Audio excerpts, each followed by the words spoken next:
దేవునికి స్తోత్రం. ప్రియమైన దేవుని బిడ్డలారా, నేటి దినాన వాక్యాన్ని మనం ధ్యానిస్తా ఉన్నాము. ఈ వాక్యాలన్నీ కూడా ప్రార్థన ఏ విధంగా చేస్తే దేవుని భక్తులైనటువంటి వారు, ఆయన ప్రజలైనటువంటి వారు, బైబిల్ గ్రంథంలో వ్రాయబడిన దేవుని ప్రజలు వారు ఏ విధంగా ప్రార్థన చేసి దేవుని యొద్ద నుంచి జవాబును పొందుకున్నారని మనం రోజుకొక ప్రార్థనను మనం ధ్యానిస్తా ఉన్నాం. మరి నేటి దినాన ధ్యానించబోతున్న దేవుని వాక్యం ఏంటంటే లూకా సువార్త 1వ అధ్యాయము 13వ వచనం. అప్పుడు దూత అతనితో, జకరియా, భయపడకము, నీ ప్రార్థన వినబడినది, నీ భార్య అయిన ఎలిజబెతు కుమారుని కలను, అతనికి యోహానను పేరు పెట్టెదవు. హల్లెలూయా. జకరియా ఎలిజబెతు అనేవారు, వారిద్దరు భార్యాభర్తలు. వారట దేవుని దృష్టికి ఎలా ఉన్నారట? మన 1వ అధ్యాయం 6వ వచనంలో, వీరిద్దరూ ప్రభు యొక్క సకలమైన ఆజ్ఞల చొప్పునను న్యాయ విధుల చొప్పునను నిరపరాధులుగాను నడుచుకొనుచు దేవుని దృష్టికి నీతిమంతులై ఉండేది. ఎలిజబెతు గొడ్రాలైనందున వారికి పిల్లలు లేకపోయిరి, మరియు వారిద్దరూ బహుకాలము గడిచిన వృద్ధులయ్యిరి. హల్లెలూయా. వీరిద్దరూ అనగా ఈ భార్యాభర్తలిద్దరూ, జకరియా, ఎలిజబెతు, అనేక సంవత్సరాలు దేవుని దృష్టికి మరి యోగ్యకరమైన జీవితాన్ని, దేవుని యందు యథార్థవంతులుగా, నీతిమంతులుగా దేవుని చేత వారు పిలువబడి దేవుని దృష్టికి యోగ్యకరమైన జీవితాన్ని వారు జీవిస్తూ ఉన్నారు. వారి జీవితంలో వారు అనేకమైన ప్రార్థనలు, యాచనలు దేవునికి అర్పిస్తూ ఉన్నారు. అలాంటి సమయంలో అలా చేసి భార్యాభర్తలు ఇద్దరు బహుకాలము గడిచిన వృద్ధులు అని వాక్యంలో రాయబడింది. అంటే వారు జత ఏర్పాటు అయిన దగ్గర నుంచి వారు అనేక సంవత్సరములు మరి పిల్లల కొరకు దేవునికి ప్రార్థన చేసి ఉంటారు. ఎందుకంటే ఆ యొక్క దూత అతడు తన తరగతి క్రమము చొప్పున ధూప వేదిక దగ్గరికి వెళ్ళి ధూపం వేస్తున్నప్పుడు దేవుడి కుడిపార్శ్వమున, ధూపవేదిక కుడిపార్శ్వమున గబ్రియేలు దూత వచ్చి జకరియా గారితో మాట్లాడుతూ ఉన్నారు. మీరు చదవండి 1వ అధ్యాయం అంతా కూడా. అప్పుడు జకరియా చూసి భయపడిపోతున్నప్పుడు ఆ దూత ఏమంటుందంటే, జకరియా భయపడకు, నీ ప్రార్థన వినబడింది. హల్లెలూయా. చూడండి, అనేక సంవత్సరాలకి వారు చేసిన ప్రార్థనకి జవాబు వచ్చింది. వారట బహుకాలము గడిచిన వృద్ధులంట. అలాంటి సమయంలో బిడ్డల కనలేని స్థితిలో ఉన్న వారి యొక్క ప్రార్థనను దేవుడు ఆలకించి దేవుని యొక్క దృష్టికి యోగ్యకరమైన బిడ్డను, అంటే దేవుని యొక్క మార్గాన్ని, ప్రభు అయిన యేసుక్రీస్తు వారి యొక్క మార్గాన్ని సరళము చేయటానికి దేవుడు పరలోకంలో ఒక బిడ్డను ముందుగుంటా పంపించాలి. ఆ యొక్క సువార్త అతడు ప్రకటించాలి, అతడు ప్రత్యేకమైన ఒక వ్యక్తిగా ఉండాలి అని దేవుడు పరలోకంలో యోచించి ఆ బిడ్డను ఎవరికి దయచేయాలని దేవుడు ఆలోచించి చూసినప్పుడు ఎలిజబెతు, జకరియలు దేవుని దృష్టికి యోగ్యులై ఉన్నారు. హల్లెలూయా. వారు అనేక సంవత్సరాల బట్టి దేవునికి ప్రార్థన చేస్తూ ఉన్నారు. వారి ప్రార్థన అంతా కూడా పరలోకానికి వెళ్ళింది, దేవునికి వినబడ్డది. దేవుడు అనుకున్న సమయం వచ్చేటప్పటికి వారి ముందుని దేవుడు కార్యరూపంగా దూతతో తన జవాబును పంపించారు. హల్లెలూయా. మన వాక్యం అంతా ధ్యానిస్తే వేరే విధంగా ఉంటుంది. ఎందుకంటే జకరియా భయపడ్డము, పేరు, ఇవన్నీ ఉంటాయి. కానీ మన అంశం ఏంటంటే ప్రార్థన. వారు జరిగిస్తూ ఉన్న సమయంలో వారి ప్రార్థన ఆలకించి దేవుడు అనుకున్న సమయంలో వారికి వృద్ధాప్యమందు కుమారుని దేవుడు ఇచ్చారు. అది ఎలాంటి కుమారుడు అంటే యేసుక్రీస్తు వారి యొక్క మార్గాన్ని సరళము చేసినటువంటి కుమారుడు. అంటే పరలోకంలో దేవుడు ఆ యొక్క కార్యాన్ని భూమి మీద రక్షకుడిని పంపించే ముందుగుంట 6 నెలల ముందు ఒక బిడ్డని సృజించాలి అని దేవుడు ఆలోచించి ఆ ప్రార్థనలు, అన్ని సంవత్సరాలు వారు చేసిన ప్రార్థనలకి దేవుడు జవాబుగా యోహాన్ని ఇచ్చారు. ఎంత గొప్ప భాగ్యాన్ని! వారు వృద్ధాప్యమందు దైవత్వంలో, దేవుని కృపలో వారు వర్ధిల్లుతూ వృద్ధాప్యమందు దేవుని జవాబును పొందారు. ఒక్కొక్క సమయంలో మన జీవితాల్లో కూడా ప్రార్థన చేస్తూ ఉంటే జవాబు త్వరగా రాలేనప్పుడు దేవుడు నా ప్రార్థన వినటం లేదా, నా ప్రార్థనకి జవాబు రావటం లేదని మనం వేసారిపోతూ ఉంటాం. కానీ ఇక్కడున్న భార్యాభర్తలు ఇద్దరు కూడా వారు వేసారిపోలేదు. వారు దేవుడు ఏదైనా చేయగలడు అని ఒక దృఢమైన విశ్వాసముతో దేవుడి వైపు ఉన్నారు. అయితే ఇది ఎలా జరుగును, నేను వృద్ధుడును కదా అని అనుకున్నప్పుడు దేవదూత ఆ యొక్క జకరీతో మాట్లాడి ఉన్నారు. అంటే అది సృష్టి విరుద్ధము, మనిషి మానవ జీవితానికి విరుద్ధము. ఆ సమయంలో ఎవరు కూడా బిడ్డలను కనలేరు ఆ యొక్క వయసులో. కానీ సృష్టించిన సృష్టికర్తకి అసాధ్యమైనది ఏది కూడా లేదు. హల్లెలూయా. మొన్న ఏదో చిన్న చదివాను, అందులో ఒక వ్యక్తి అట ఆ నెలకి లేక సంవత్సరాలకు సరిగా గుర్తులేదు 6 కోట్ల రూపాయలను ఖర్చు చేస్తున్నాడట. ఎందుకు? తన శరీరం అంతా కూడా యవ్వనంగా ఉండాలి అని.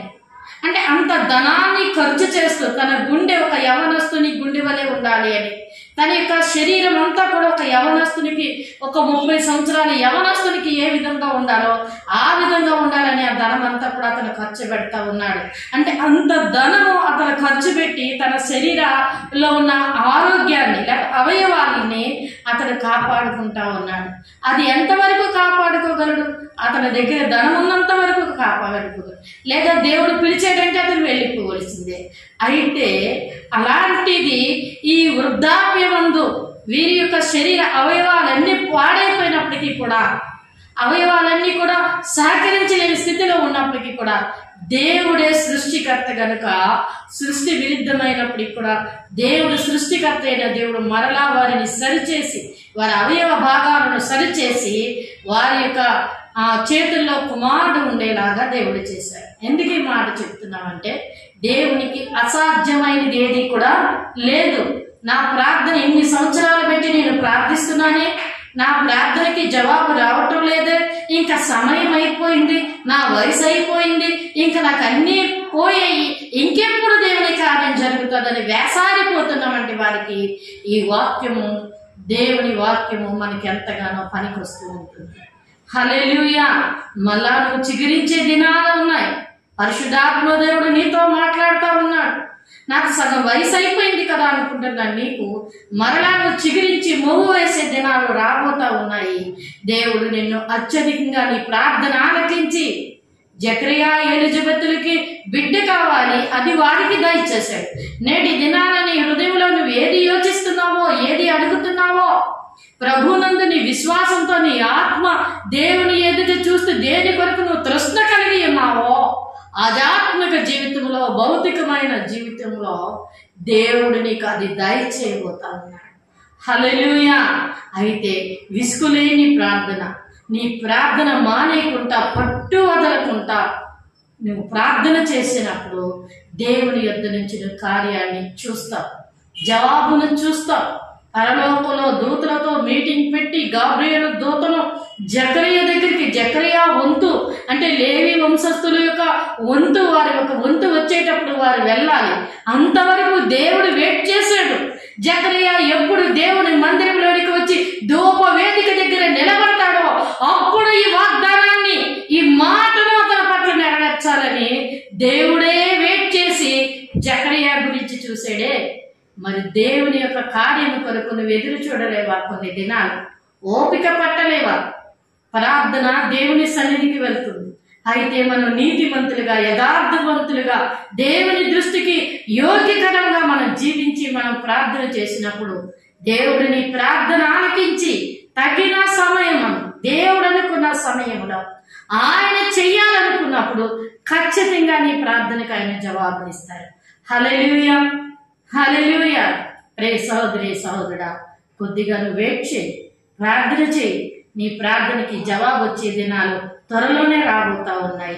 నువ్వు గొప్ప సంతోషాన్ని చూస్తావు.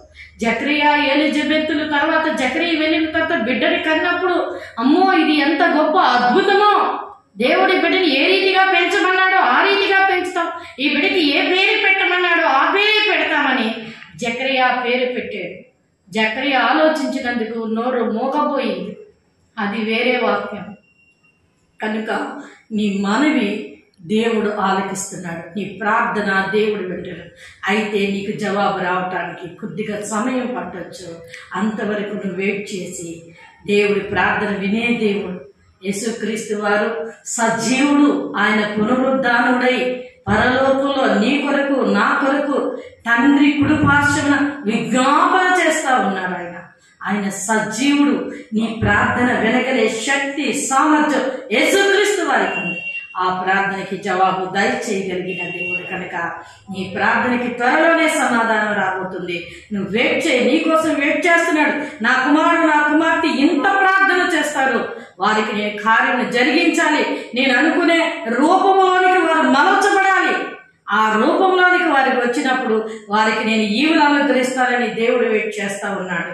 కనుక అది నువ్వు తీసుకొని, మాటను దేవుడు నీతో మాట్లాడుతున్నాడని నువ్వు భావించి నువ్వు తీసుకొని నువ్వు వెయిట్ చేసి నువ్వు ప్రార్థన చేసినప్పుడు దేవుడు ఖచ్చితంగా నీ ప్రార్థనకి ఒకానొక సమయంలో ఆయన జవాబును దయచేస్తాడు. కనుక ఆ విధంగా చేసి దేవుని దగ్గర విసిగిపోయి వేసారిపోకున్న ప్రార్థనతో ఎదురు చూస్తూ దేవుని యొద్ద నుంచి సమాధానం కొరకు కనిపెట్టి ప్రార్థన చేయండి.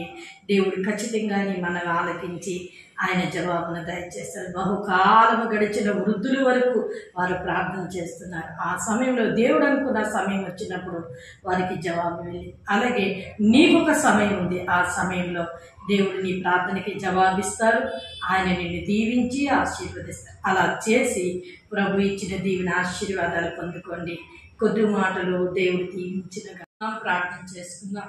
మహాపరిశుద్ధుడైన మా ప్రియ పరలోక తండ్రి దేవా, ఇంతవరకు మీ పరిశుద్ధాత్మ శక్తి చేత మీరు మాట్లాడినందుకు వందనములు.